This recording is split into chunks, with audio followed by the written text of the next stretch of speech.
Think about this for a second. You are talking to a friend and you say, I visited Paris yesterday. Okay, sounds easy. But then you say, I have visited Paris. Wait, both sentences are about the past, right? Yeah, exactly. But they mean two completely different things in your head. And this is why so many English learners feel stuck. They know the words, but they don't know the feeling behind them. Oh, I see it all the time. People get lost in grammar rules and long lists of verbs. But today, no lists, no boring rules. Really? None at all? Nope. We are going to give you a secret key, a very simple way of thinking that will help you choose the right sentence every single time. Wow, okay, I'm curious. What's the secret? It's this. Is it a finished story or is it a life experience? A story versus an experience. Ah, I like that. By the end of this video, you won't just study these rules, you will actually feel the difference when you speak.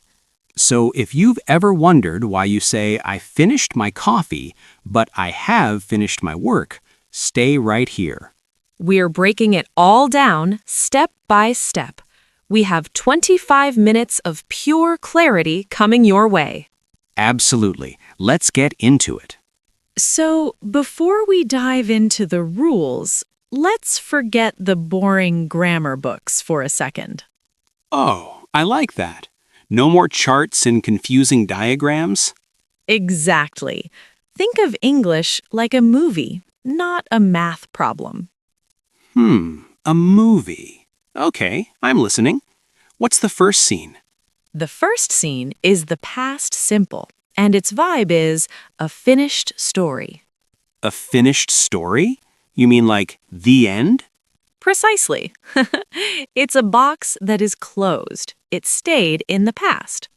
So if I say, I visited Paris yesterday, that's the finished story? Totally. Yesterday is the key. That day is over. It's gone. Ah, okay. It's like a photo in an old album. You see it, but you aren't in it. Wow, what a great way to say it. Yes, it's just a memory from back then. What if I say, I worked there last year? Is that the same thing? Absolutely. Last year is another closed box. The story is finished. So we use this when we talk about a specific time that is, well, dead? Dead is a bit dark, but yeah, it has no connection to your now. Got it. So yesterday, last week, in 2010, these are all finished stories. Exactly. You are just reporting a fact from the past. Simple as that. But wait, what about when we want to ask a question? Ah, the famous did. People always get confused here. Yeah, why do we say, did you visit instead of did you visited? Think of did like a magnet. It pulls the past out of the verb. Oh, so the verb goes back to its original simple form. Yes. Did you visit? The past is already in the did. Interesting. And it's the same for saying no, right? Exactly. I didn't go.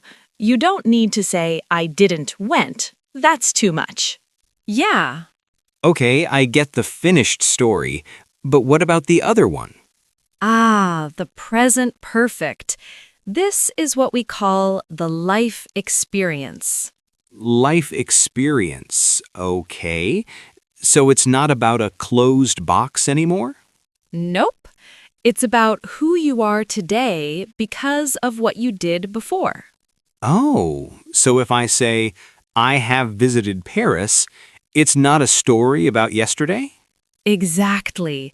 You are saying, I am a person who knows Paris. I have that experience. Wow. So the time it happened doesn't matter? Not at all. In fact, if you say the time, you must use the past simple. Ah, I see. So I have visited Paris is like a badge I'm wearing now. Exactly. It's part of your life portfolio. It's your value. So, I have worked with many clients sounds like a skill I still have? Totally. It sounds much more powerful than just saying, I worked there. Yeah, because I worked sounds like it's over and doesn't matter anymore. True, but I have worked says, I am experienced. I have this value now. This is so much better than memorizing have plus V3. Definitely. It's about the feeling of the sentence. So if the past is still alive in my present, I use have. Spot on. You're building a bridge between the past and the present. And we use have for most people, but has for he and she, right? Exactly. She has traveled the world. She's an experienced traveler. I love that. It makes the person sound, I don't know, more interesting? Absolutely. It's the language of achievers and people with stories to tell. Okay, so how do we ask questions about these experiences? It's easy. We just flip the have to the front. Have you visited? Have you visited Paris? I'm asking about their whole life journey. Exactly. You're asking, does this experience exist in your life? That's so deep. And what if they say no? Then we use our favorite word, yet. I haven't visited Paris yet. Yet. That word feels like it has a lot of hope in it. It does. It means the door is still open. The experience might happen. Oh, so I didn't visit is a closed door, but I haven't visited yet is open. Precisely.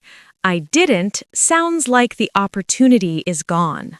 Like, I didn't see the movie last night. The night is over. Exactly. But I haven't seen the movie yet means maybe tonight? Wow, one small word yet changes the whole future. That's the magic of the present perfect. It's always connected to now. What about has? Can you give me an example for a professional setting? Sure. Has the manager finished the report yet? So we are waiting for the result right now. Exactly. We don't care when he started. We just care if it's done. This is so useful for work. Have you sent the email? Yes, it's much more common in offices than the past simple. Why is that? Why not just say, did you send the email? Because did you sounds like you are asking about a specific moment in the past. And have you sounds like you just want the result now. Bingo. You are looking for the present result of a past action. Wow, this tense is actually very practical once you stop thinking about rules. Totally. It's all about the until now feeling. Okay, I'm ready for the next level. What's the core difference trick? Okay, this is the part where everyone says, aha. Are you ready? I'm ready. Give me the aha moment. Let's look at two sentences. Sentence A. I lived in London for 3 years. Okay, lived, past simple, finished story. Right. So do I live in London now? No, you are here with me. London is an old chapter in your book. Exactly. Now, sentence B, I have lived in London for 3 years. I have lived, the life experience tense. So, where am I living right now in the sentence? Wait, if it's connected to now, are you still in London? Yes! I moved there 3 years ago and I am still there today. Wow, just adding have changes your whole address. Exactly. It's the bridge we talked about. The bridge is still standing. That is so powerful. One word tells the listener if you were still there or not. Exactly. It saves so much time. You don't need to explain more. So, I worked here for a month means I quit. Correct.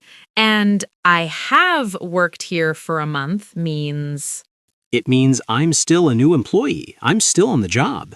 boom. You've got it. You are now thinking like a native speaker. This is amazing. It's like a secret code in the language. It really is. Most learners just guess, but now you know the why. It's all about whether the action is finished or continuing until now. Precisely. One is a dead story, the other is a living experience. I'll never look at the word have the same way again. I'm glad, but let's look at how this works in our daily routine. Like coffee. I really need a coffee right now. Perfect timing. Let's use coffee as our next example. Okay, I'm ready. What's the coffee story? If I say, I drank 3 cups of coffee yesterday, what's that? Yesterday is over, so that's a finished story. Past simple. Exactly. Now, what if I say, I have drunk 3 cups of coffee today? Today is not finished yet. The day is still happening. Exactly. So the experience of drinking coffee today is still open. Ah, so I might drink a 4th cup. Exactly. That's why we use have drunk for today. Oh, I see. So if the time period is still open, we use present perfect. Yes, this is a very common way to use it. This week, this month, this year. So I have seen him this week means the week isn't over yet. Exactly. But if you say, I saw him last week, the week is dead. Wow. So today is always present perfect? Most of the time, yes. Especially if you are talking about what you've done so far. So far. That's another great phrase for this tense, isn't it? Absolutely. I have finished 3 tasks so far today. It sounds so much more productive than I finished 3 tasks. It really does. It sounds like you are still working hard. And if I say, I didn't drink coffee this morning, but now it's afternoon, Then this morning is a finished story, so past simple is perfect there. ah, okay, so it depends on how I see the time in my head. Exactly. English is about your perspective. How do you see the time? This is so much more flexible than I thought. It is. Now let's see how this looks in a real conversation. Okay, let's pretend we are friends talking about a movie. Great. I'll start. Hey, did you watch that new action movie last night? No, I didn't. I was too busy with work. Oh, that's a shame. But wait, have you ever seen it? Yes, I have seen it before. I saw it at the cinema last month. Perfect. Did you see what you just did there? Wait, let me think. I used both tenses, didn't I? Yes, you used I have seen it to talk about your life experience. And then I used I saw it last month to give the specific story. Exactly. That is how native speakers actually talk. Wow, so we start with the experience and then we give the details. Exactly. Have you traveled to Italy? Yes, I have. I went there in 2018. Ah, the first sentence opens the door and the second sentence tells the story. Precisely. You can't give details with have. Details need the past simple. This is a huge tip. So have is for the what, and past simple is for the when. That's it. what happened in your life versus when it happened specifically. Let's try another one. Have you finished the book? Yes, I have. I finished it this morning while I was on the bus. Amazing. I have for the result. I finished for the specific story. You are doing it. It's becoming natural for you already. It feels so much better to use them together like this. It really makes your English flow much more smoothly. So what's the golden rule we should keep in our pockets? The golden rule is a simple question you ask yourself. Okay, I'm ready to write this down. What's the question? Ask yourself, is this a finished story or is it a living experience? Finished story versus living experience. Exactly. If the time is finished and the action is over, use past simple. Like, I ate lunch at 1 p.m.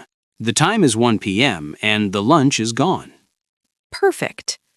But if the action is important now, use present perfect. Like, I have eaten lunch. I'm not hungry now. Exactly. The result is what matters in the present moment. So, finished equals past simple. Important now equals present perfect. You nailed it. It's not about the verb list, it's about the now. I feel so much more confident about this. It's not a mystery anymore. I'm so happy to hear that. English should feel like a tool, not a trap. It really felt like a trap before. All those V3 forms were scary. They can be, but now you know why you are using them. It's all about the value and the connection to the present. Exactly. Your life is a collection of experiences, not just a list of dates. That's a beautiful way to think about grammar. It really is. It makes the language more human, doesn't it? Totally. I feel like I can finally express myself clearly now. That's the goal, and you've done an amazing job today. Thanks, but we aren't finished yet, right? Not quite. We have one last thing to ask our listeners. So we have finally reached the end of our deep dive today. Wow, I can't believe how much we've covered in 25 minutes. Time flies when you're finally understanding English, right? Totally. I feel like a huge weight has been lifted off my shoulders. That's the best part. Grammar doesn't have to be a heavy burden or a starry monster. Exactly. It's just about choosing the right vibe for what you want to say. Remember the golden rule. Is it a finished story or a living experience? Past simple for the story. I did it. It's done. The box is closed. And present perfect for the experience. I have done it. It's my value. It's my portfolio. Absolutely. I feel like I'm ready to go out and speak with real confidence now. But wait, we have a little challenge for everyone listening, don't we? Oh, definitely. We want to see your story and your experience in the comments. Haha, yes. This is the best way to make the lessons stick in your brain forever. So, here is the task. Write exactly 2 sentences in the comments below. Number 1, one sentence in the past simple. Tell us a finished story from your past. For example, I drank a great coffee yesterday. Simple and finished. And number 2, one sentence in the present perfect. Tell us a life experience you have. Like, I have learned a lot of English today, because that experience is now part of you. Exactly. We will be reading your comments and giving you some hearts. It's amazing how much a little bit of practice can change your whole fluency. It really is. Thank you so much for hanging out with us for this full lesson. Definitely. Keep practicing, keep speaking, and don't be afraid to make mistakes. True. Every mistake is just a new experience for your portfolio. See you next time.